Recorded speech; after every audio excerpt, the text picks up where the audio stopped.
अस्सलामुअलैकुम दोस्तों, क्या हाल चल है। आज है जी 6 मई 2022 और दिन है जुमे का।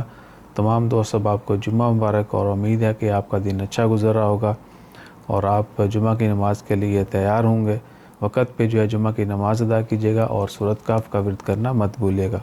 और दूसरा ये भी कि अब जिन लोगों को 9 छुट्टियाँ थी उनका काउंटडाउन बल्कि सेकंड लास्ट छुट्टी रह गई है। बहुत सारों ने तो शायद हफ्ते को जाना होगा, बाकी ने संडे ऑनवर्ड काम पे जाना है। तो ये भी कि आपकी छुट्टियां अच्छी गुजरी होंगी।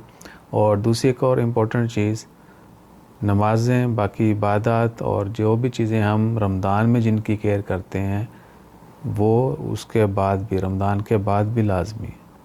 तो लाजमी तौर पर नमाज फ़र्ज़ी का एहतमाम ज़रूर किया करें।